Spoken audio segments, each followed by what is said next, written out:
In between the lines, where nothing is out of bounds, as adversity is an opportunity to adjust and overcome. Myself, Sevon Williams, my co-host Joe Hamilton here. Joe, returning from the snow, how you feeling, man? Warm, accomplished, so to speak. I can't wait to tell you all about it, Vaughn, and all our listeners all about it. But I'm a historian, not just a historian of football, but how we got here, 1776, independence from Britain. I saw the Hudson River. I saw the Mm. 13 chains, the 13 link of chains that stopped Britain from coming up the Hudson River when they were trying to take over New York and take over. So that experience, we're talking about West Point here in Army football because that's where my son Skylar took a visit at this weekend, and it was just fabulous. And not alone, let alone we probably get him on to talk about that and his experience from a football perspective or a young man experience.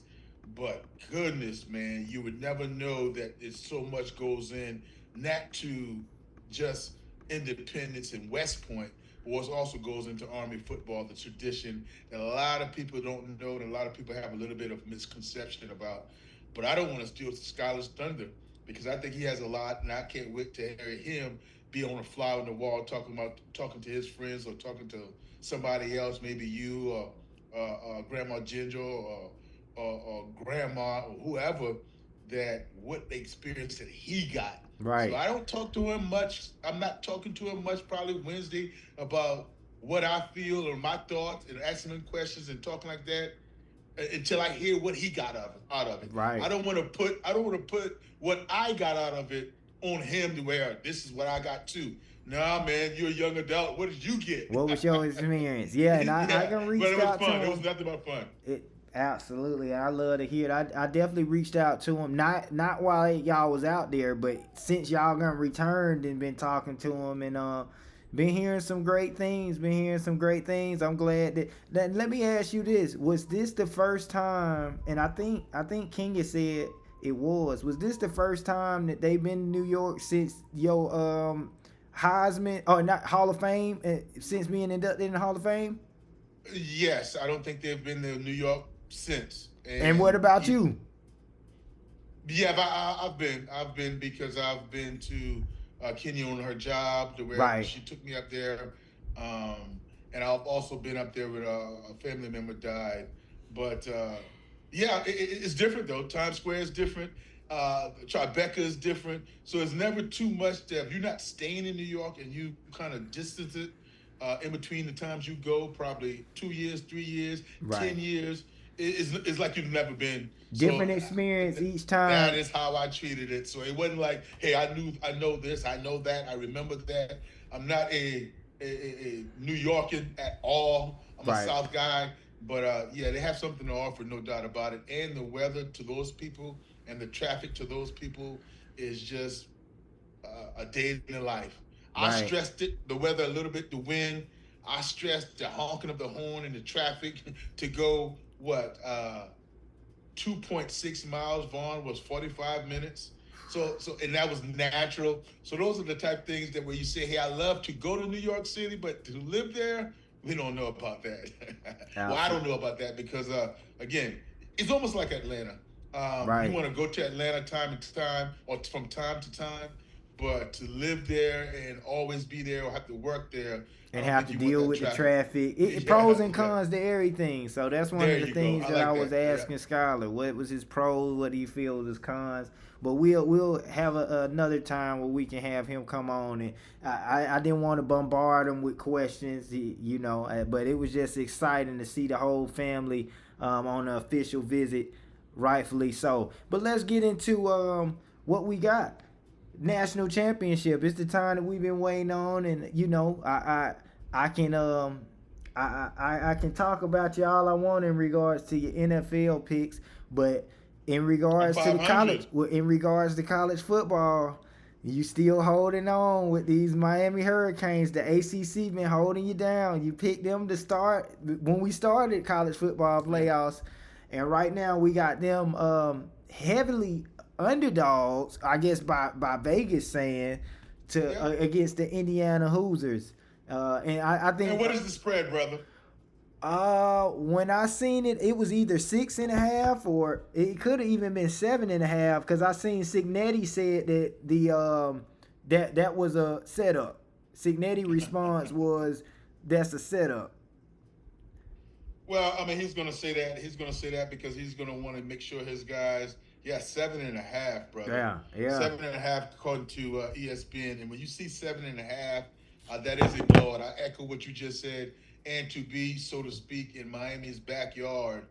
Oh my God! Now I know that doesn't have anything to do with the ticket sales. Indiana can get just as many people in as anybody else, but that is an advantage. So, yeah, I don't know if I quite see it that way, Vaughn, but I do know that Indiana is a well-oiled machine. right, Indiana is a well-coached team. Indiana does not have more turnovers than the opposing team. Indiana does not have more penalties or dumb or stupid or self-inflicted wounds or self-inflicted mistakes as the other teams. And I'm not saying as the other teams in Miami, just the other teams that they've played thus far this season. Who right. knows what's going to happen tomorrow night? But they just don't beat themselves, and it looks like they execute in all three phases better than anybody. But I've been thinking about this, Vaughn, and this is what I'm looking forward to. Early on in the game, later in the game, if it's a close game, and that's what you and I always talk about when we have no dog in the fight. Although I want Miami to win, and I picked them to win, I don't have any dog in the fight. Right. You know, if one loses or one wins, I'm going to be happy for them, and I'm not going to be upset or it's not going to ruin my day as it was the Yellow Jackets or in pro football if it's the Dallas Cowboys, so to speak. But I want to look at the wrinkles. That's what I'm talking about. In this week and a half, the unscouted looks is what some coaches call it. That Indiana hadn't seen Miami do this the entire season, and they're gonna throw another wrinkle in there. Or maybe Miami hadn't seen something that Indiana is gonna do this game that they're gonna throw in there. Maybe a reverse pass, maybe a surprise onside kick. Maybe they're gonna have somebody play in a position that they haven't played in. And also, there's a copycat league going on, and everybody knows it. Not necessarily in basketball, but if you run a set or you see a set that gives people problems in basketball, best believe you're going to try to put that set in your arsenal. But football is very, very prevalent for that to be happening. That so much film study goes on, so many games you can watch now. That's 15, 16, or well, 14 to 15 games both teams can watch of their opponent, and who's to say they don't get a formation or get a successful play that happened in week 2 or a Right. successful play that happened in week 4 that said, oh, guys, we had something like that similar in camp. Let's put that in this week because they hadn't seen us run it, and let's run it against them because so and so team had success. So I'm really looking forward to the wrinkles, the trickums that a team has in their back pocket. And not only that, Bond, when are they going to use it? Are they going to use it early? Are they going to use it late? Are they going to use it in desperate situations? Or are they going to use it just for fun? But I am really looking forward to it. One thing I want to take a look at, and Joe, you've alluded to, even though this game is at Miami, um, these tickets is nowhere Oh near my God! favorable. The amazing deal. You sitting at $315 for $4,300, or sitting way back in 308. So the ticket prices is gonna be crazy. But just looking at some of the stats pertaining, you got Mendoza versus Super Senior Beck. You got Fletcher, who been running outstanding, and then Hemby also has been running real hard. We all know about they call him Baby Jesus, Malachi Tony, who's been outstanding, and then the receiving crew for Indiana does not get enough credit because boy, them boys be making plays. But my biggest thing, or the biggest thing that I feel like it's gonna come down to, is in the trenches. Is Indiana, so far, Indiana been able to manhandle offensively anybody that they playing against. Maybe going against Ohio State, it was more of a battle, but Alabama, they threw around like a piece of tissue. Oregon, oh man, they threw them around like they was their little brother. So can they do that against Miami up front? And Miami been massive, dominating the line of scrimmage defensively. And on the other end, they want to do the exact same. Run the ball, not necessarily, Beck has been playing bend, but don't break. And then he won the last game against Ole Miss. Can he have another performance like that? And Mendoza been perfect so far. So maybe if he starts struggling early, does it come down to we haven't seen him really under the pressure because they've been in the playoffs. They gonna had a big lead since the second quarter, so he ain't really had no pressure since the Big Ten championship. So who would you say has the most, like, who would you say right now? You got the U trying to regain the U, and then you got Indiana trying to do something that's never been done in school history, as well as they trying to do what LSU did in 2019, going 16-0. They be like the first team to go 16-0. That's right. Ever. So who has more pressure on them right now, Coach Signetti or Coach Mario, and the Hurricanes? I hate to do it to you, Vaughn, and I know what we're trying to do here. We're chopping it up, and we're trying to be entertaining, infotaining, giving information, and have a little bit of entertainment. But I can't at this moment, Vaughn, because this is boring. This is what I'm about to say is boring. What I'm about to say is cliche, and it is so right. And I can't say anything until the game, as far as answering your question, until the game's over or until it's first half, because it is strength against strength. It is what both teams want to do. Indiana wants to play bully ball and run the ball down your throat. Indiana also want to stop the run and has been stopping the run the entire season. You flip it to the other side, Miami does want to play bully ball and run the football. And they've been stopping the run the entire season. So when you say who's going to impose their will on the other team and who's going to have the key turnover or the mistakes, and this is another thing people forget, and it may sound boring, and a lot of people don't want to think about the third phase of a football game. Malachi Tony in the special teams game. Can your guy make a 50-yard field goal to make it look easy? At the end of the half, the 2 minutes at the end of the half, and the 2 minutes at the end of the game, who's going to score? Who's going to be in those type of control? I don't look for anybody. I don't look for either team to wet down their pants. I don't look for any team to, like, we haven't been here before and totally just have mistakes like a CJ Stroud and have wide eyes like what kind of pressure, what kind of game we are in. And I know they're young guys. I know they're young adults that hadn't been here before. But I don't think the nerves are going to be there. I think it's going to be a close game, and I don't think it's going to be high scoring. I'm looking at it's going to be low scoring in the turnover battle. And Vaughn, you know me. I want to be able to say more than I'm saying to you. I want to tell you something more exciting. But these are these teams. When you look at them, they don't, except Malachi Tony, with his explosiveness. Maybe Elijah Surratt, number 13, the wide receiver for Indiana. Hemby, you talked about the running back for Indiana, but there are no flashy guys in this matchup. Right. There's one, Malachi Tony, but this is a in between the trenches, bloody your nose up, dog fight, and I think those guys are going to try. Both head coaches are going to try to lean on that defense, and put both quarterbacks. Now, I would tell you this: I do trust Fernando Mendoza more than I trust Carson Beck in a 3rd and 8, 3rd and 10 situation. Or if you don't have a running game, say for instance, if Miami's running game is not able to control the game, they're not able to get you in 3rd and manageable. I think that's a recipe for disaster if they have to put the ball in the hands of Carson Beck and say, go win it, meaning dropping back 30 to 35 times. You don't want Carson Beck to do that. And although he won the game, like you said, against Ole Miss, that's not a position you want to constantly see Carson Beck in. And I think Fernando Mendoza is comfortable to be in that situation. Absolutely.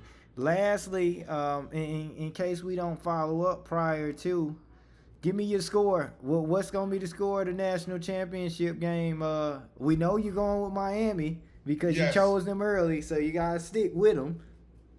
Well, we give you a chance. We'll give you a chance if you want to. You gonna be right this far. If you want to flip. Can I give you a chance? Can I give an opportunity to do something, bro? And I'm going to only ask if I can do it. Can I give you two scenarios of how I really feel about what's going on? Because you and I have been talking almost every day for about 2 or 3 months now, and we've been going on with this national championship and other things. You know, I have Miami, and you know I have Miami to want Miami to win, and Right. you know I have Miami. I'm not going to change because that's not what we do. Um, but if I was an analyst and you say, you know, who you think is going to win tonight after uh, uh, uh, transformed or transformed, I think with my heart and sticking with it, Miami 27-21. Um, but the best team is Indiana. And the best team is Indiana. If Indiana wins, Indiana's going to win by a landslide, Vaughn. Indiana's going to win something like 38-18 if Indiana wins. I want Miami. I pick Miami. That's 27-21. The better team is Indiana. I can't doubt that. And I think they might run away with this if they were to win. If it stays close, I can see Yes. where. See, my thing is, Indiana is not the as much as they've been the underdog story all year. They not the underdogs now, and I feel like even you can say, oh, well, they don't have many 5 stars, this and that, Right. this and that. The fact that Miami is playing at home, I mean, it don't get no better than this. And you the underdog? How you be the underdog at home playing in front of the world? You know, they've been hungry for a national championship. Obviously, Indiana been hungry for a national championship. I just think that Miami gonna come out with a different type of hunger. Now, like you said, Indiana is, I would say, the better team because I'm picking Mendoza 100 times before I pick Beck any of his That's six right. seasons. That's However, right. you know, coaching, I'm picking Signetti. Signetti ain't folded yet. No, sir. So that's No, why sir. it's like you ain't seen nothing in the armor to make you say, okay, somehow Miami gonna get it done. But I just like them down south Florida boys. I think they gonna come out. They gonna come out on a different level. That don't mean I'm Yeah. picking them to win. That's I'm right. just, I I'm like just that. I expecting like a that. good game. I'm hoping for. I would really be let down if, as good as this college football playoffs has been, if we get one of those blowouts like a UGA TCU type thing. No, I we can't just be have it. like, We man, we can't have it. Or what Indiana did to Alabama. However, I say this to you, Vaughn. I'll say this to you.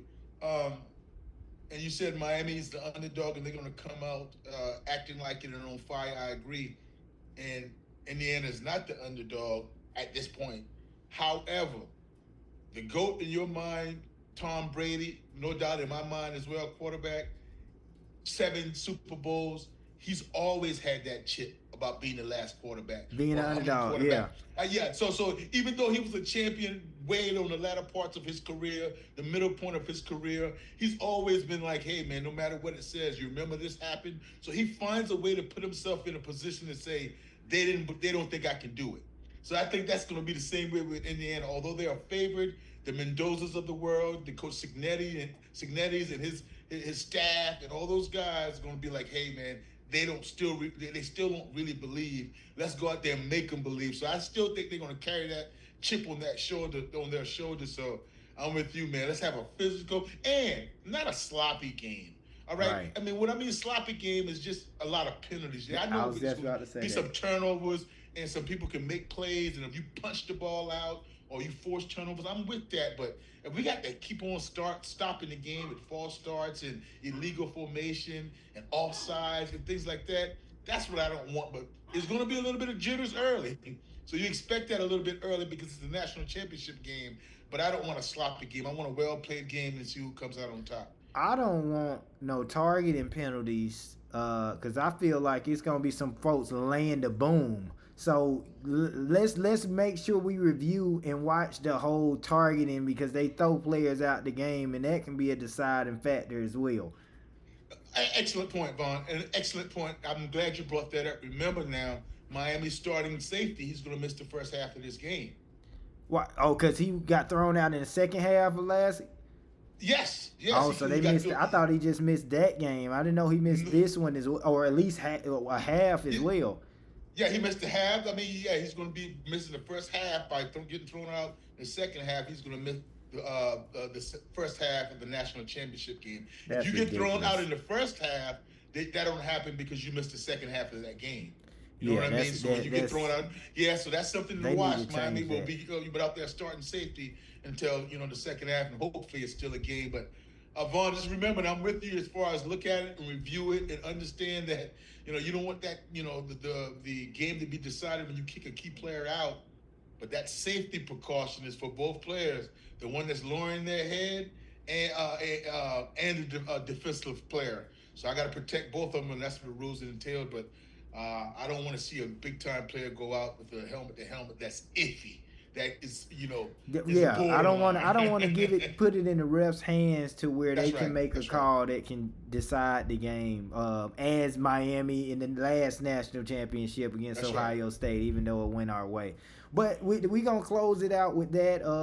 Great prediction. So Joe said it could go Miami, close one. What was the score? 33, 28? No. The close one, Miami is 27-21. 27-21, or a blowout Indiana with Indiana. 38-18. Well, you'll predict for the both of us. I'm just hoping it come down to the wire. This is In Between the Lines. Y'all like, comment, and subscribe. Be sure to subscribe to our channel. Let us know who you like in this college football national championship. Are you going with the U, or is you going with the who's your daddies? Indiana football. It's In Between the Lines. We out. Peace.